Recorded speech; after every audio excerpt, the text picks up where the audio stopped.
कारगिल विजय दिवस वो तारीख जब पूरा देश झुककर नमन करता है उन अमर शहीदों को जिन्होंने बर्फीली चोटियों पर देश के लिए अपने प्राण न्यौछावर कर दिए। इसी पावन अवसर पर अलीगढ़ में पहली बार राष्ट्रीय स्तर पर राष्ट्रीय कारगिल विजय दिवस समारोह का आयोजन यश रेजिडेंसी में किया गया। यहां वीरगति को प्राप्त कारगिल के शहीदों को अश्रुपूरित श्रद्धांजलि दी गई और 450 से अधिक रिटायर्ड फौजियों को सम्मानित कर राष्ट्र कृतज्ञ हुआ। कार्यक्रम का शुभारंभ कमिश्नर संगीता सिंह के द्वारा किया गया। अलीगढ़ कमिश्नर संगीता सिंह ने स्कूल सैनिक व उनकी परिवारीजन महिलाओं को पटका पहनाकर व शील्ड देकर सम्मानित किया। राष्ट्रगान के साथ कार्यक्रम का समापन किया गया। कार्यक्रम में भारत मां के जयकारों के बीच हर दिल देशभक्ति से ओतप्रोत नजर आया। हर एक आंख में शहीदों की यादें तैर रही थीं और हर स्वर में उनका गौरवगान था। कार्यक्रम में इंडियन वेटेरन ऑर्गेनाइजेशन के राष्ट्रीय जनरल सेक्रेटरी कैप्टन आशीन खान ने बताया कि यह आयोजन उन रणबांकुरों को समर्पित है जिन्होंने मातृभूमि की रक्षा में अपने प्राणों की आहुति दे दी। मुख्य अतिथि कर्नल आर.के. सिंह ने लगभग 450 सेवानिवृत्त सैनिकों को मोमेंटो भेंटकर सम्मानित किया। ये वही सैनिक थे जिन्होंने कभी कारगिल जैसी विकट परिस्थितियों में दुश्मन के दांत खट्टे किए थे। इस मौके पर रिटायर्ड फौजी राजवीर सिंह ने बेहद भावुक लहजे में कारगिल ऑपरेशन विजय की यादें साझा कीं। उन्होंने कहा वो कोई आम जंग नहीं थी। 14 से 18 हजार फीट की ऊंचाई, जहां सांस भी साथ छोड़ दे, वहां हमारे जवानों ने दुश्मन को खदेड़ दिया। ये केवल भारतीय सेना ही कर सकती है। आज का दिन एक अदम्य साहस को याद करने का दिन है। आज का दिन वो 545 लोग जो उस युद्ध में मारे गए थे उनको याद करने का दिन है। आज का दिन अलीगढ़ से जो 7 शहीद हुए थे कारगिल में उनको याद करने का दिन है और उनसे प्रेरणा लेने का दिन है कि उन्होंने, मृत्यु निश्चित थी। आप कारगिल जाके देखो तो आपको पता है कि मृत्यु निश्चित है, लेकिन उसमें वो करना, उस जज्बे को कि फिर भी मैं जो है जीत हासिल करूंगा, आज उनको याद करने का। कई महिलाएं भी आई हैं तो जिन्होंने अपने परिवार को छोड़ दिया, और आपकी आंखों में आज को याद करते हैं, आंसू है, एक चेहरा आपका। देखो, जब लड़ाई होती है तो विधवाएं तो होंगी, लेकिन एज ए ऑर्गेनाइजेशन, एक फौजी संगठन की तरफ से बोलता हूं कि एक ऐसा संगठन है कि जो विधवाओं की पूरी देखभाल करता है। उनको हर एक जो इम्पोर्टेंट फंक्शन होते हैं, यूनिट की रेजिंग डे वगैरह और यूनिट के जो प्रोग्राम होते हैं उनको बुलाया जाता है, तो वो जिंदगी भर परिवार का हिस्सा रहती हैं और ये उनकी पूरी देखभाल होती है। और कोई भी प्रॉब्लम हो तो काफ़ी हेल्पलाइन है, जिला सैनिक कल्याण अधिकारी से लेके और ऊपर तक।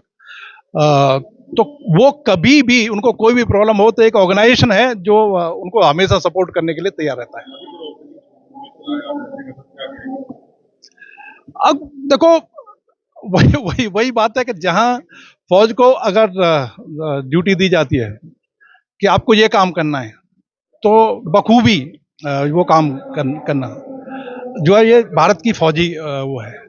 आपसे पहले चैनल पे मैं बात कर रहा था कि आप कारगिल में जाके देखो, बिकॉज मैं अभी लौटा हूं। मैं 1 से 7 तारीख तक वहां था, 6 दिन हम वहां रुके। मैं वहां विकास देखने गया था कि 26 साल बाद कितना विकास हुआ और कैसे हुआ है। और आप उनको चोटियों पर देखो तो मैं आपको एक सीधी एक नॉर्मल लैंग्वेज में बताऊं कि एक आदमी छत पे, सीढ़ी है, और आपको उस छत पे खड़े आदमी को उस सीढ़ी से जाके और उतारना है, तो आप क्या करोगे? ये लड़ाई वो थी कि वो चोटियों के ऊपर, और वो भी 14,000 18,000 फीट ऊंची, जहां ऑक्सीजन लेना, जहां चढ़ने में 2 दिन लग जाते हैं, और वहां वो लोग बैठे हुए हैं और उनको उतारना, और वो देख सकता है पूरा, वो पूरा देख सकता है।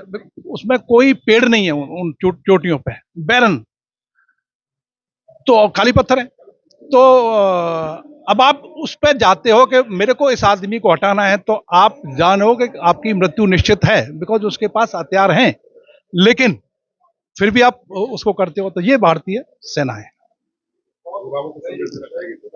नहीं, मैं युवाओं को संदेश यही देना चाहता हूं कि सेना एक अच्छा कैरियर है।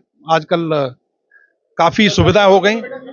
पिछले अगर 15 साल की हम तुलना करें तो सेना में बहुत सारी सुविधाएं आ गई हैं, और अच्छा कैरियर है यूथ के लिए, युवा पीढ़ी के लिए। सेना में आए और अपना देश। हाँ।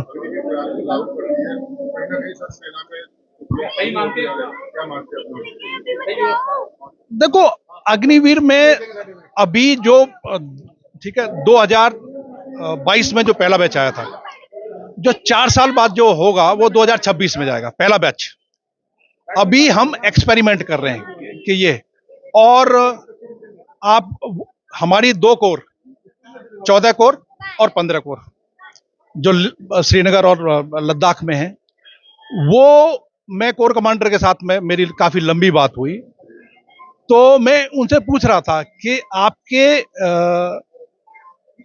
अग्निवीर कैसा काम कर रहे हैं, तो उन्होंने बोला वही काम कर रहे हैं जो नॉर्मल सैनिक करता है, उसको उसी तरह ट्रीट किया जा रहा है।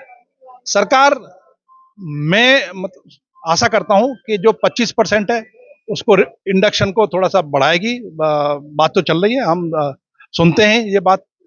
और बाकी सरकारें, प्रदेश की सरकारें, उनमें अग्निवीर को जब छोड़ के आएगा तो काफी उनका रिजर्वेशन कर रहे हैं।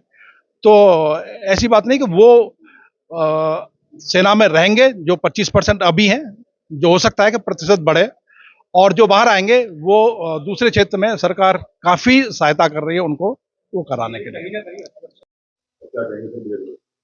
बिल्कुल, पूरे देशवासियों से मेरा यह अनुरोध है कि जो सच्चाई है वो यही है कि ये मातृभूमि अपनी है।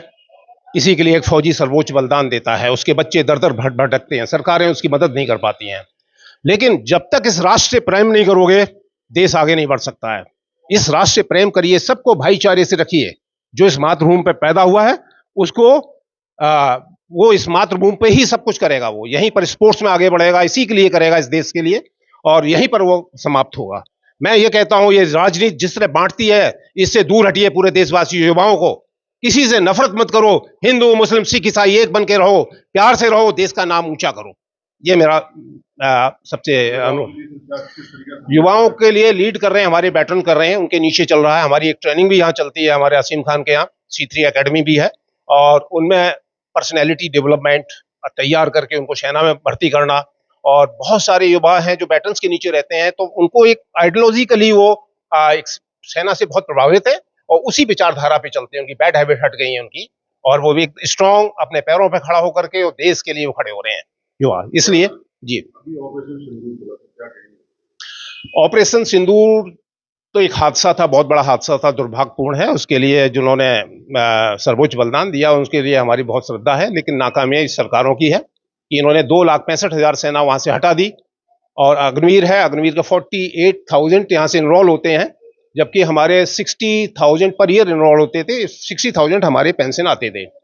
अब ओनली 15,000 इनरोल होते हैं, 45,000 हमारा लेस हो रहा है। तो ये 2-3 साल में हमारी सेना 2,65,000 कम हो चुकी है।